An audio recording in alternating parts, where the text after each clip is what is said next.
welcome back to the channel. Narcissists like to believe they are telepaths, that they can read other people's minds. And unless we have a very solid understanding of reality and a very clear model, it's easy to be gaslit by their interpretations. Today, I'd like to share with you a model that can help ungaslight you, reclaim some control over reality, see more clearly, and avoid getting trapped by their over-simplistic, toxic thinking. And at the end of the video, I will share with you one very simple but powerful sentence to help understand to what extent the person talking is trustworthy or not. So do stay until the end. If you're ready, let's jump in. Let's start with the basics.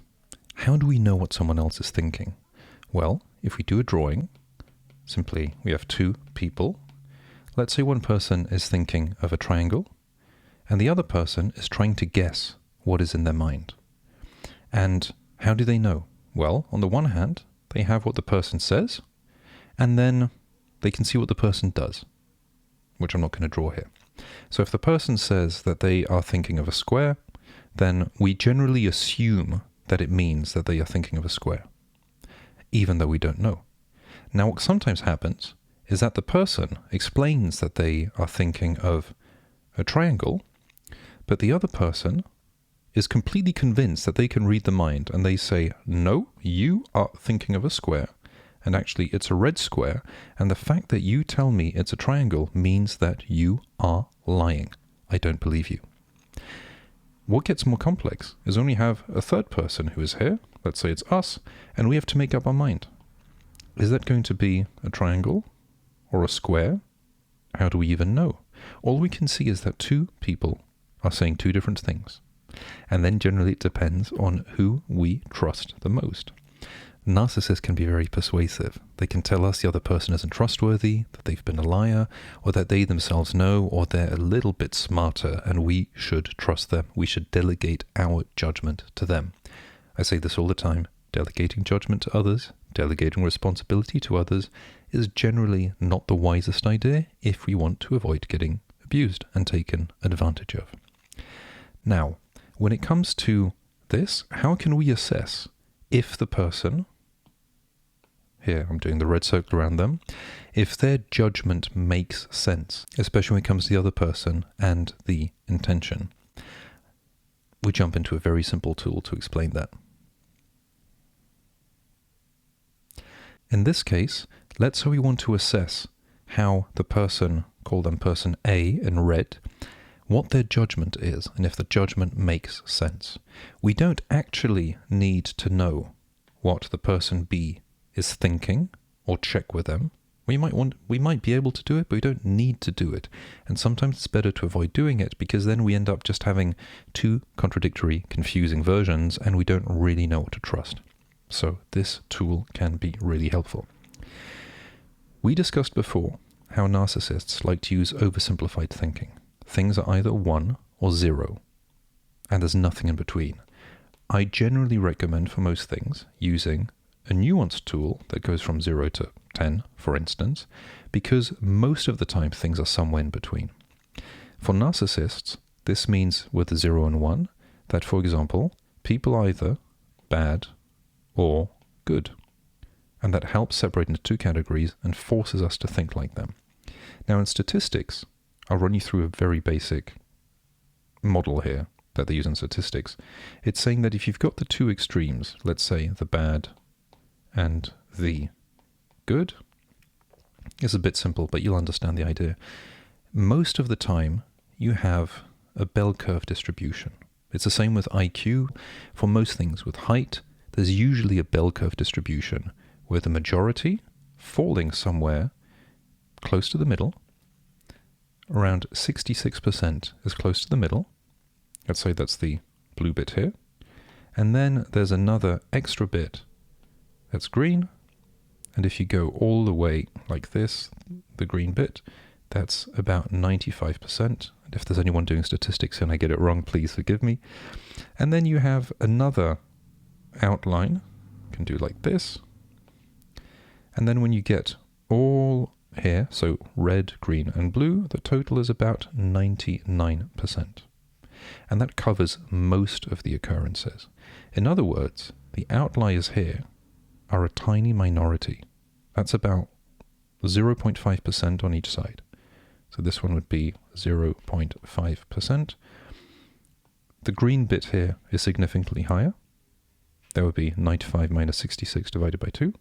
And then here we have on each side, we have 33% like this, and then 33% like this. Why is this relevant? Well, simply because we can use the same model in terms of human behaviors. Let's say that we want to say that human behaviors are either good or bad. This is the number of occurrences. These are the bad ones, and these are the good ones. In all likelihood, the majority is a bit of a mixed bag. Probably, most of the time when we do something good or virtuous, it's not 100% pure. There are always some other motivations, and it's fine because we're humans, and we usually don't actually know why we do things, so we can always hallucinate these rationalizations, and so on and so forth. But what narcissists do is they say that the bad is the only possible interpretation, and the alternative is, actually, the bad is one interpretation, the good is the other one, as a model of human behavior. This is overly simplistic, saying they're good people and bad people. It's much too simplistic. Some people act in a bad way nearly systematically. It's a good idea to observe it. It doesn't mean they're entirely bad, but we don't want to have the debate that goes if they are bad or if they are good, and we don't want to have this debate that says it's either one or the other. It's much easier to have an image that everyone is a bit of a mixed bag, and the question is, does that work for me? Does it work for you? Do the behaviors work? That's one of the reasons why I like to focus on behaviors. If someone acts in a good way, systematically, but I think they're deep down inside a bad person, I might keep my eyes open and expect some bad behavior to happen. But as long as it never happens, it doesn't happen. If someone pretends to be a good person, and I believe they're a good person, I might be blindsided to potential bad behaviors that come up, and that leaves me vulnerable, and I don't want to be vulnerable. I don't want to give power to these people, because these are deceptive, manipulative people. So, how do we use this simple model to protect ourselves from people who are deceiving us? Well, we observe their interpretation of reality, and we see if they are focusing only on one or the other, or are they capable of any form of nuance. If they're not capable of nuance, we know that their judgment probably is skewed. We know that one day they will try to put us into one of these two categories, and that's never going to be fair because we're a bit of a mixed bag. And we can observe that their judgment of situations is not realistic, it's not accurate, it's too simplistic. When people are being too simplistic about important things, that can be a bit of an issue. This can also be an issue when people are trying to guess what other people are thinking, and they are absolutely convinced that they know what it is.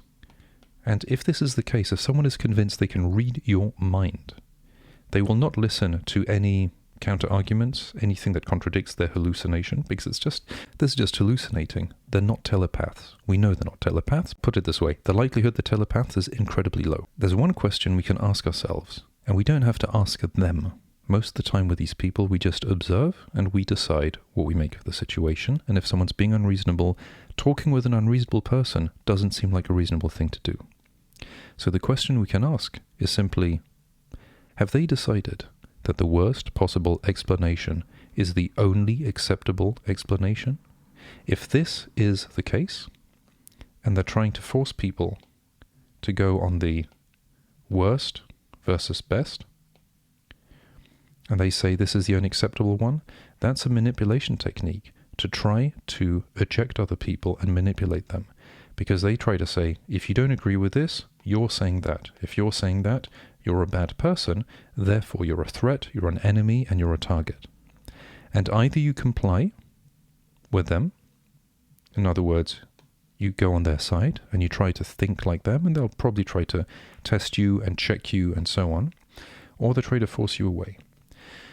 People who try to force us to think in specific ways are manipulating us, quite simply. And when it comes to the worldview, this is one of the easiest and best ways to try to make people lose contact with their friends and family and loved ones, because they will start saying, the reason why your friends and your family did this and that is because they are jealous.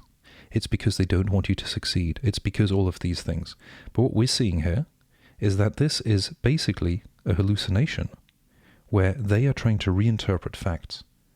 And they're trying to reinterpret facts in ways that make other people vulnerable and make them easier to be manipulated. So be aware when someone believes that the worst possible explanation is the only acceptable one. That says a lot about them. It says a lot about the dynamics that they want. And you can ask yourself if you really want to hang around people like this. And of course, there's always a risk that we ourselves fall for this type of logic. So there's a simple trick to avoid gaslighting ourselves into an oversimplistic vision of reality, which is simply to say, I have a certain vision. What are the alternatives? And then we can choose between the most plausible alternatives. If we only have one interpretation of reality, possibly it's a bit simplistic and we might be wrong. If we have a few interpretations of reality, we can actually compare them. Narcissists don't like having us compare things because then we start thinking for ourselves. As soon as we start comparing, we think, and that is one reason why they don't like the decimal model, going from 0 to 10, and they want the binary. As soon as they impose the binary, it's either or, with us or against us. When there's decimal, we get to think and we get to have freedom. And that freedom of thinking is one way to protect us against toxic and manipulative people.